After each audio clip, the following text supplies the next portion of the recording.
Bonjour à tous, comment allez-vous? Chez nous, impeccable.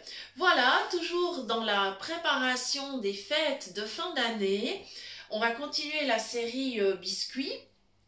Et aujourd'hui, eh bien, on va préparer des petits biscombes. Alors les biscombes, en fait, ce sont des pains d'épices. C'est le nom qu'on leur donne en Suisse. Voilà, on appelle ça des biscombes.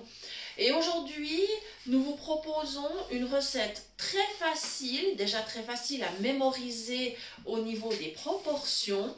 Et puis surtout, ces petits pains d'épices délicieux, eh bien, ils vont rester moelleux, ils ne vont pas durcir. Voilà, donc ils ont un gros avantage peut-être par rapport à certaines préparations. Voilà, les ingrédients que j'ai mis dans mon saladier, donc c'est très simple. On a toujours en fait du temps pour temps. Alors, en fait, si vous partez de l'idée que vous allez travailler par exemple avec 500 grammes de farine, supposons, donc vous mettrez 500 grammes de farine, vous mettrez 500 grammes de sucre, vous mettrez 1 à 2 cuillères à soupe de cacao amer, vous mettrez 5 décilitres de lait, il faudra un petit peu de poudre à lever, une pincée de sel, 2 cuillères à soupe d'huile, et puis pour terminer, les épices pour pain d'épices. Voilà, là les épices pour pain d'épices, vous doserez selon vos goûts, si vous aimez un peu plus fort ou pas.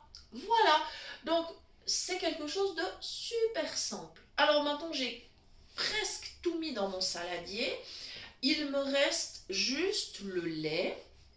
Donc moi, j'ai préparé un peu moins, c'est-à-dire que j'ai fait du temps pour temps, mais avec 300 grammes.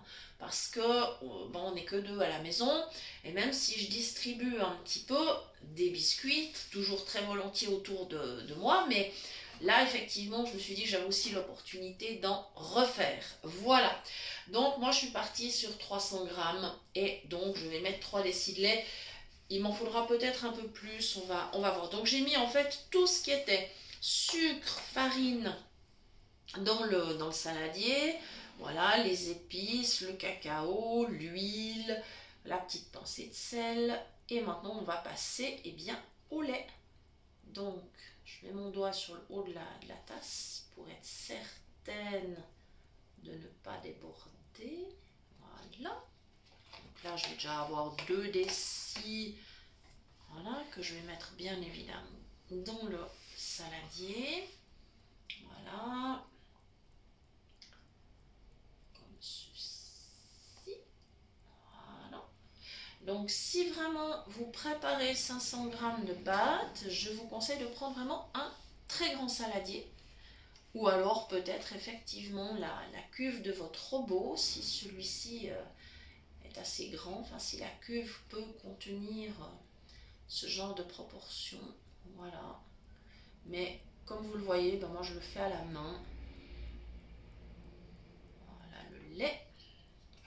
Je pense que je suis dans la mesure correcte, j'espère. Et si ça n'est pas le cas, je remettrai. Voilà. Donc vous aurez remarqué, ben nous on a mis du sucre de canne. Et en fait, voilà, c'est dans diverses recettes, il y a du miel pour le pain d'épices, ce qui est très bon d'ailleurs, ce qui est très bon, mais qui a plus tendance à durcir. Voilà. Tandis que là, avec mon sucre de canne, et surtout ben, la touche très importante, c'est l'huile. Voilà. Même s'il n'y en a pas beaucoup, j'ai mis que 2 cuillères à soupe, mais ça fait toute la différence et ça permettra à nos petits pains d'épices de rester bien moelleux, nos petits biscombes. Voilà. Donc vous pouvez mettre des épices pour pain d'épices, ou alors si vous préférez, vous pouvez mettre du 5 épices. C'est ce que j'ai fait moi parce que c'est quelque chose que j'aime énormément. Parce qu'il y a une petite touche comme ça dans 5 épices que je trouve mais vraiment formidable. Donc c'est ce que j'ai utilisé. Et puis si vous n'avez ni l'un ni l'autre, eh bien vous pouvez simplement mettre de la cannelle, de la muscade, de la girofle et de l'anis. Voilà, comme ça vous aurez vos épices pour pain d'épices. Voilà, et bien je pense que la consistance va être plutôt bien. Voilà, pâte, elle est en fait de la consistance un petit peu comme une pâte à cake. Hein. C'est pas une pâte qui va être dure, qu'on va étaler au rouleau, c'est pas le cas du tout.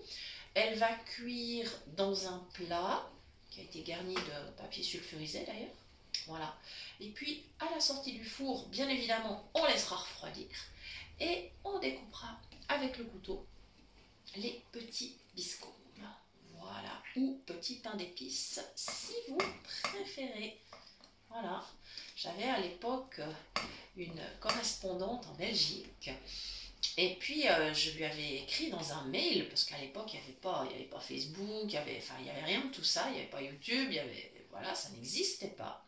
Je lui avais envoyé un mail en lui disant, ben voilà, je suis en train de préparer mes biscombes pour la Saint-Nicolas. Et elle m'avait répondu avec 3 points d'interrogation. Mais qu'est-ce que c'est que ça, les biscombes? Je ne connais pas du tout. Puis en fait, je lui ai répondu, bah si, tu connais, mais en fait, c'est les petits pains d'épices qu'on appelle comme ça. Voilà, tout simplement. Je vais remettre une toute petite touche de lait. Voilà, le goût de la pâte est super excellent. Voilà. Et puis, on va reparler du petit concours de la dernière fois. On a une gagnante qui a été la première à nous envoyer la bonne réponse. Alors déjà, la bonne réponse, j'avais posé donc la question, quel est l'autre nom de la badiane? Et la bonne réponse, c'était l'anis étoilé. Voilà. Et on a une personne qui a été rapide et qui nous a répondu, c'est Maggie. Et donc c'est Maggie qui recevra le sachet d'épices pour pain d'épices. Voilà. Donc Maggie voudra bien nous donner son adresse postale et on lui enverra, comme promis, le petit cadeau. Comme ça, elle pourra préparer ses petits pains d'épices pour la Saint-Nicolas. Probablement chez nous, c'est à la Saint-Nicolas qu'on mange les petits biscombes. Voilà, mais après, c'est vrai que quand on aime le pain d'épices, et je pense que c'est pas les Alsaciens qui diront le contraire, on a envie d'en faire toute l'année en fait. Voilà. Comme ceci. Ouais, il me faut encore un peu de lait, c'est encore pas tout à fait assez onctueux, mais ça va venir. Alors aujourd'hui, je vais vous reposer une question de concours, puisque nous avons encore des épices pour pain d'épices à mettre en jeu. Donc, la question d'aujourd'hui, puisque je viens de vous parler de la Saint-Nicolas, qui est la fête où on distribue justement les petits biscombes. D'ailleurs, pas que des biscombes, on distribue des mandarines, on donne des petits chocolats, des cacahuètes, voilà, on donne plein de petites choses, on fait des cornets en fait pour les enfants, ils sont tout contents. Voilà. Alors, la question d'aujourd'hui, eh bien, c'est à quelle date fête-t-on la Saint-Nicolas? Voilà. Et nous attendons donc vos réponses par mail sur le mail de la chaîne cuisinepratique@mail.ch et vous pouvez nous écrire sans aucune crainte. Nous ne garderons pas les adresses mail, nous ne faisons pas de la collecte d'adresses mail. Donc nous n'envoyons pas après de courrier non sollicité, nous ne revendons pas les adresses, voilà, c'est pas du tout le genre de la maison, vous n'avez absolument rien à craindre à ce niveau-là. Et notre fournisseur de mail, donc justement pour la chaîne, est justement un fournisseur qui est très discret à ce niveau-là, c'est-à-dire qu'il ne se permet pas non plus de collecter les adresses mail. Voilà, comme ceci. Bon, ma pâte, elle est pas mal, elle va être prête à partir au four. Et sur la photo de couverture de la vidéo, bah, vous aurez le résultat. Comme Jean-Noël a fait la vidéo, il est de nouveau aux commandes, à la technique, bien sûr, comme toujours, fidèle au poste. Et du coup, quand les petits biscombes seront sortis du four, quand ils auront été découpés, eh bien, il fera une photo pour vous faire partager le résultat. Vous pouvez évidemment garnir les petits biscombes.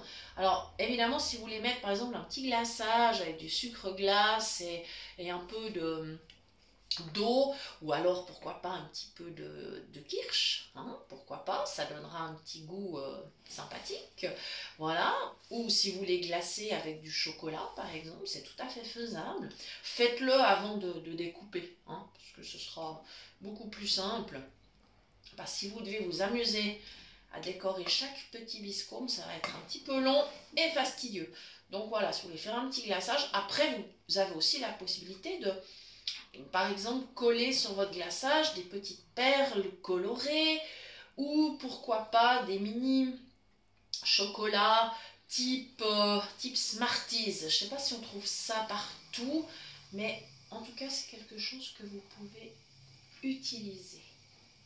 Voilà. Eh bien, c'est parfait. Ma pâte est prête à partir en cuisson. Je vais mettre le four à 200 degrés et je vais laisser cuire entre 25 et 30 minutes. Il faut surveiller, hein. On teste avec le couteau. S'il ressort sec, pas de souci. On sort la plaque ou le plat du four et à ce moment-là, on laisse refroidir tranquillement. Et quand ils sont bien refroidis, on s'équipe avec un grand couteau. Moi, je prends le couteau à pain. Et puis je fais mes petits carrés, voilà, c'est-à-dire que je coupe, chaque fois je coupe une grande tranche et je retranche dans l'autre sens. Ça fait mes petits carrés pour faire mes petits biscombes. Voilà les amis, voilà. J'espère vraiment que vous aurez du plaisir à préparer cette recette, qui est quelque chose de vraiment délicieux. Les enfants, par exemple, ils aiment facilement emmener ça pour leur récréation. Donc, pensez éventuellement de leur en donner comme ça quelques-uns dans un petit sachet et ils seront sûrement très heureux de les goûter à la pause ou alors justement pour le goûter. Voilà, donc je vous rappelle la question du jour. Quelle est la date de la Saint-Nicolas? Voilà, nous vous souhaitons une très belle journée. Merci de nous avoir suivis et à très bientôt sur notre chaîne Cuisine pratique pour les non-voyants pour de nouvelles idées cuisine. Merci!